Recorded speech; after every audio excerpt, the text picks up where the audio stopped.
আজকে যে বিষয়টা নিয়ে আপনাদের সামনে এসেছি সেটি হলো হাড়ের ইনফেকশন। আমাদের দেহে বিভিন্ন জায়গায় ইনফেকশন হতে পারে। তো ইনফেকশনের মধ্যে যতগুলো ইনফেকশন আছে, হাড়ের ইনফেকশন সব অন্যতম খারাপ একটি ইনফেকশন। এরকম কথা বলা হয়ে থাকে যে হাড়ে যদি একবার ইনফেকশন হয় এটি আজীবন থাকতে পারে, অর্থাৎ এটি ভালো হয়ে যাওয়ার পরে আবার এটি ফিরে আসতে পারে দীর্ঘদিন পরেও। তো হাড়ে ইনফেকশন কেন হয়, কোথায় কোথায় হতে পারে? নো বোনস ইজ ইমিউন, অর্থাৎ দেহের মাথা থেকে পা পর্যন্ত যত হাড্ডি আছে, কোনো হাড্ডি এরকম না যে এখানে ইনফেকশন হতে পারবে না। যে কোনো হাড্ডিতে ইনফেকশন হতে পারে। তবে সবচেয়ে বেশি হয় হলো আমাদের মেরুদণ্ডের হাড্ডি। ছোট বাচ্চাদের ক্ষেত্রে যে লং বোনস বা বড় হাড্ডিগুলো আছে, সেই হাড্ডির যে এন্ড অর্থাৎ প্রান্তীয় ভাগে ইনফেকশন হতে পারে।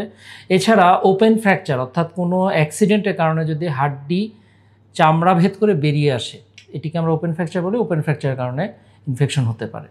হাড়ের ইনফেকশনের সবচেয়ে বড় ইম্পর্টেন্ট জিনিস হলো যে প্রথম পর্যায়ে খুব ভালোভাবে আপনার সঠিক চিকিৎসা পেতে হবে। সঠিক চিকিৎসা প্রথম পর্যায়ে যদি না দেওয়া হয় তাহলে এই ইনফেকশনটি হাড়ের ভিতরে বাসা বাঁধে এবং এইটি ক্লিয়ার করা খুবই কঠিন হয়ে দাঁড়ায়। সুতরাং যদি কখনো ওপেন ফ্র্যাকচার হয় বা হাড়ে যদি ছোটো বাচ্চাদের ক্ষেত্রে অস্টিওমাইলাইটিস ডেভেলপ করে বা যে কোনো জায়গায় যদি হাড়ে ইনফেকশন সম্ভাবনা দেখা দেয়, তাহলে অতি দ্রুত এটির সঠিক চিকিৎসা নিতে হবে। তাহলেই একমাত্র হাড়ের ইনফেকশন প্রিভেন্ট করা সম্ভব।